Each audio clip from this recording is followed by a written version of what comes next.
आज पुणे शहरातील नामांकित शाळेमध्ये महर्षी कर्वे विद्यालय शिक्षण संस्था मुलींची इथे आज एक चुकीचा प्रकार घडला आहे। एक मुलगी होती, तिला म्हणजे नाव तिचं घ्यायचं नाहीये, एक मुलगी होती, तिला संस्थेतील पिऊन याने अश्लील मेसेज केले आणि अश्लील मेसेज केल्यानंतर मुलगी तक्रार घेऊन संस्थेमध्ये गेली असता संस्थेच्या मुख्याध्यापिका ज्या कोणी असतील त्यांनी त्या मुलीला तक्रार न घेता तिला व्हॉट्सअपचे स्क्रीनशॉट आणून दे, तक्रारी अर्ज दाखल कर या अशा पद्धतीची मागणी केली व तिला तिथनं बाहेर जाण्यास सांगितलं की अर्ज वगैरे घेऊन ये म्हणून। तर सदर मुलगी तक्रार घेऊन आमच्याकडे आली असता सदर प्रकरणासाठी आम्ही चौकशीला गेलो असता तिथं संस्थेच्या मुख्याध्यापिकांशी चर्चा करत असताना त्यांनी आम्हाला की थांबा जरा थोडा वेळ, आम्ही थोड्या वेळाने बोलतो तिच्याशी पहिलं, मग आपण बोलूयात या अशा पद्धतीची त्यांची बोलण्याची भाषा होती।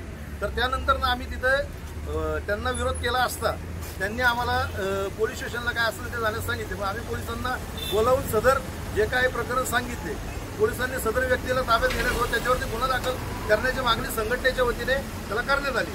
फलितांच्या आम्ही सर्व कार्यकर्त्यांनी मिळून संस्थेवरती या अशा प्रकारे दबाव आणल्यामुळे सदर कर्मचाऱ्याला पोलिसांनी ताब्यात घेऊन त्याला पोलीस स्टेशनला आणलेले आहे।